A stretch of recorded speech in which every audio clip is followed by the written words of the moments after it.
The majority do have to say, but the minority have to be heard. Yes, free speech is important to any democracy, but it's also important within the limits of the written code. Hi again, welcome back to the channel. While the previous videos were a brief analysis of US and EU legislations and judicial responses, today we're analyzing Nigerian laws and regulations as well as case law review. We're starting with Nigerian Cybercrime Prevention Prohibition Act of 2015, the country's main law for tackling digital wrongdoing. It focuses mainly on criminal offenses, but it also opens the door for victims to seek compensation in certain cases. One key offense is cyberstalking under Section 24.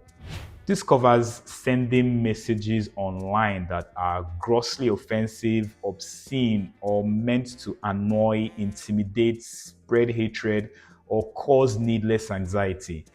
If convicted, offenders can face up to 3 years in prison or a 7 million naira fine.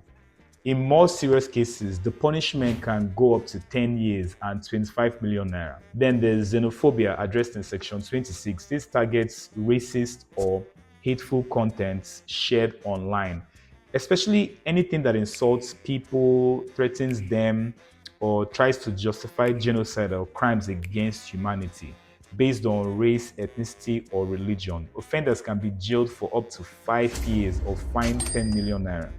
The Act also tackles fraudulent e-transactions, talks about manipulating data, sending deceptive messages, forging digital commands. Depending on how serious the fraud is, penalties range from 3 to 7 years in prison and fines up to 10 million naira. Now, while most of the Act is about criminal punishments, Section 37 introduces something important: restitution. If a bank or financial institution is involved in a fraudulent transaction, whether by negligence or complicity, it can be ordered to refund the stolen money or give up any property gained from the fraud. This opens door for civil claims, meaning victims can sue for damages. While the Cybercrime Act is mostly about punishing cyber assailants, it also quietly empowers victims to fight back and seek justice, especially when institutions fail to protect them. Nigeria's National Information Technology Development Act of 2007 created the National Information Technology Development Agency, or NITDA, which oversees how technology is used across the country. In 2022, NITDA introduced a code of practice for online platforms like social media sites, forums, and other digital services to help make the internet safer. Under this code, platforms must remove harmful or unlawful contents within 24 hours of receiving a complaint, either from a government agency or the person affected. Nigeria's Data Protection Act of 2023 is a major step forward in protecting people's personal information. It sets out clear rules for how data should be handled and gives individuals strong rights over their own digital footprints. The law created the Nigeria Data Protection Commission, the NDPC, to oversee these protections. If someone's data rights are violated, Section 1, Paragraph E guarantees that they can seek civil remedies, meaning they can sue for damages. Under Sections 34 to 36, Nigerians have the right to access their personal data, correct inaccurate information, delete data under certain conditions, restrict how their data is used, and object to certain types of processing, especially for marketing or profiling. Section 37 adds another layer of protection. It shields people from automated decisions that could have serious effects, like being unfairly profiled or discriminated against by algorithms. One of the most important parts of the law is Section 40, which requires companies to report data breaches. They must notify the commission within 72 hours. They must also inform affected individuals directly or make a public announcement if direct contact isn't possible. This is crucial in cases like the Sony PlayStation breach, where hackers threatened to leak stolen user data. If something similar like that happened in Nigeria, say involving a local gaming platform, the company would be legally required to act fast, notify users, and cooperate with regulators. Failure to do so could lead to regulatory penalties, civil liability under Section 51, and serious reputational damage to the company. Finally, sections 46 to 51 empower victims. They can file complaints with the commission, they can trigger investigations, they can request for enforcement orders, and claim compensation for both financial loss and emotional harm. Whether it's a case of cyber defamation, privacy breach, or unauthorized data sharing, this law gives Nigerians the tools to fight back and demand accountability.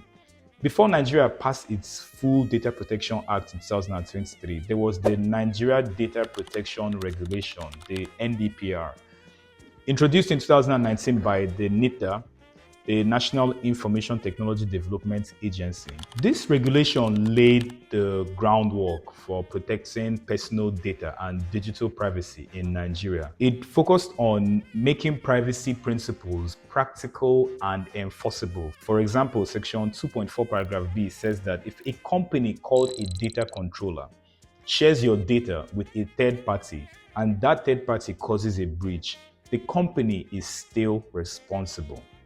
This is especially important for online platforms that rely on third-party services. Section 2.9 makes it clear that the right to privacy is a core value for every organization that handles personal data. Section 2.10 introduces real heavy consequences.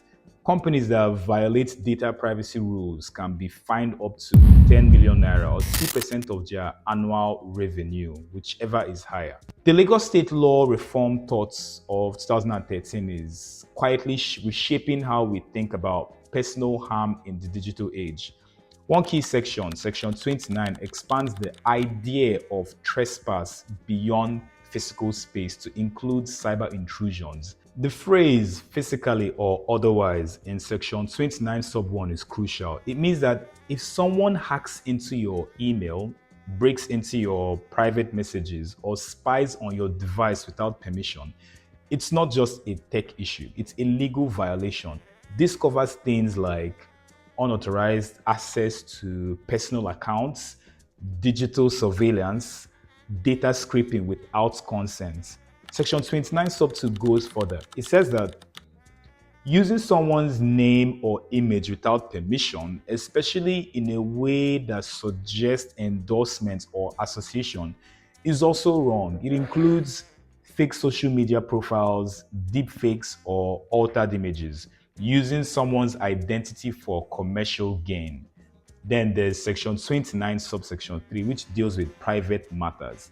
If someone shares sensitive personal information that's offensive and not of public concern, like revenge pornography or doxing or leaked private details, they can be held liable. Legal experts see the phrase "or otherwise" as a gateway to tackling cyberstalking, online harassment, and unauthorized data collection. It gives victims a way to seek justice, not just through criminal charges under Nigeria's Cybercrime Act of 2015, but also through civil claims for emotional and reputational harm. In 2024, Nigerian human rights activist Dele Farotimi published a book titled Nigeria and its Criminal Justice System, where he sharply criticized the judiciary and named specific individuals. His follow-up interviews online amplified his claims in the book, leading to a defamation petition filed by senior lawyer Afe Babalola, Senior Advocate of Nigeria, SAN.